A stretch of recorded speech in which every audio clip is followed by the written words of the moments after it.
இன்று செம்மணி சித்துப்பாத்தி புதைகுழி வழக்கு அழைக்கப்பட்டது யாழ்ப்பாண நீதவான் நீதிமன்றத்தில்.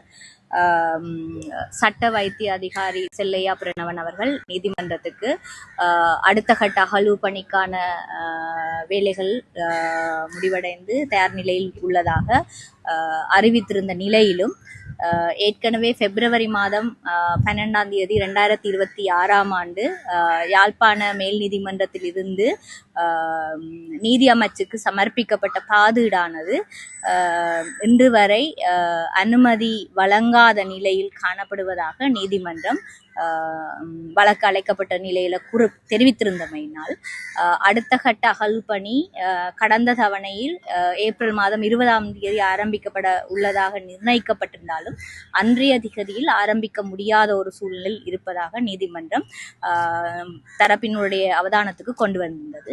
இந்த நிலையில் அடுத்த கட்ட அகழ்வு பணி கிட்டத்தட்ட 27 தற்காலிகமாக ஆரம்பிக்கப்படலாம் என்ற ஒரு கலந்தாலோசனையின் அடிப்படையில் தீர்மானிக்கப்பட்டதோடு அது தொடர்பான விடயம் பாதீடு தயார் நிலையில் உள்ளதா இல்லையா என்றதை கருத்தில் கொள்றதுக்காக மீண்டும் வழக்கு ஏப்ரல் மாதம் 21 திறந்த மன்றில் அழைக்கப்படும் சொல்லி தெரிவிக்கப்பட்டிருக்கிறது.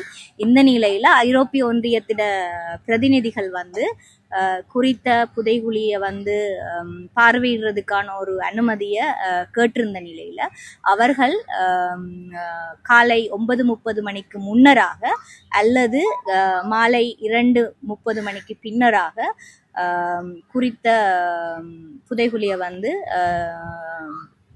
தரிசனை செய்வதற்கான அனுமதியை நீதிமன்றம் வழங்கி இருக்குது. அது நிச்சயமாக எந்த நேரத்தில் அவங்க தரிசனை செய்யறதுக்கு இருக்கிறார்கள் என்பதை முன்கூட்டியே நீதிமன்றத்துக்கு அறிவிக்கப்படியும் நீதிமன்றம் தெரிவிச்சிருக்குது.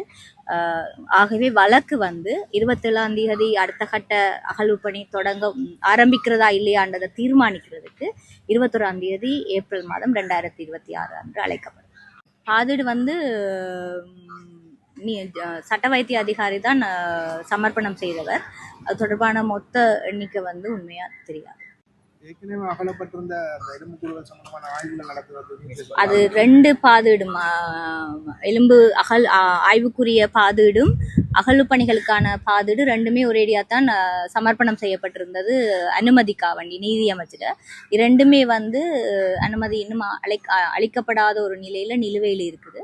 ஸோ இன்றைக்கு திருப்பி அதில் ஒரு சின்ன ஒரு மனித எலும்பு ஆய்வுக்கான பாதீட்டில் சிறிய திருத்தம் இருந்ததால் அதை திருப்ப சட்ட வைத்திய அதிகாரி நீதிமன்றத்தில் சமர்ப்பித்திருக்கிறார். இப்போ ரெண்டையும் சேர்த்து தான் அனுமதி வழங்குறதுக்காக வேண்டி செயற்படுத்துமாறு இன்றைக்கு சட்ட வைத்திய அதிகாரி நீதிமன்றத்தில் கோரிக்கையை விட்டிருந்தார். ஆய்வாளர்களுக்கான அனுமதி வழங்கப்பட்டதா? ஏற்கனவே தீர்மானிக்கப்பட்ட பட்டியலிடப்பட்டு நீதிமன்றத்துக்கு சமர்ப்பிக்கப்பட்ட ஆய்வாளருக்கு ஏற்கனவே நீதிமன்றத்தால் அனுமதி வழங்கப்பட்டு தான் பாதீடு சமர்ப்பிக்க சொல்லி என்று கட்டளை ஒன்று ஆக்கப்பட்டிருந்தது கடந்த நவம்பர் மாதத்தில். அகலம் பகுதியில் தற்போது நிலைமை தண்ணீர நிலைமை குறைஞ்சு